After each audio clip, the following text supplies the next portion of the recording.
স্বর্গীয়, কারণ পাথরময় মরুভূমির মাঝে এমন একটি গাছ, এটি যেন স্বর্গের একটা ছোঁয়া, যে ঠান্ডা। এবং স্যার আপনাদের কি যে এত কষ্ট করে যেখানে আসছেন, স্যার আপনাদের অভিব্যক্তি কি স্যার? আলহামদুলিল্লাহ, মহান আল্লাহ আমাদেরকে এখানে এনেছেন এবং আল্লাহর কাছে শুকরিয়া আদায় করছি যেখানে মহানবী সাল্লাল্লাহু আলাইহি ওয়াসাল্লাম বিশ্রাম নিয়েছেন, সেই গাছের নিচে অন্তত আমরা এসে দাঁড়াতে পেরেছি। এই অনুভূতি আসলে ভাষায় প্রকাশ করার মতো না।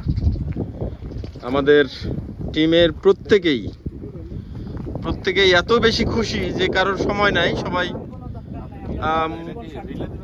সবাই মোবাইল নিয়েই ব্যস্ত। কেউ সেলফি উঠাচ্ছেন, আমাদের মহসিন স্যারকে দেখতে পাচ্ছি সেলফি উঠাচ্ছে।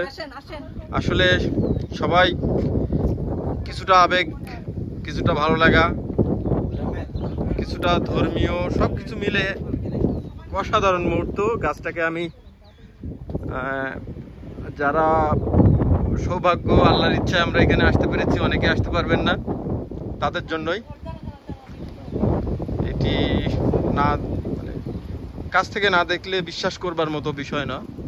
তবে আমরা যেহেতু মুসলিম, আমরা সব কিছু বিশ্বাস করি এবং এখানে যে স্পিরিচুয়াল যে ব্যাপারটা আছে, যেটা ধর্মীয় গাম্ভীর্য অনুভূতি, এর কাছে না আসলে হয়তো আমরা বুঝতে পারতাম না। অসাধারণ।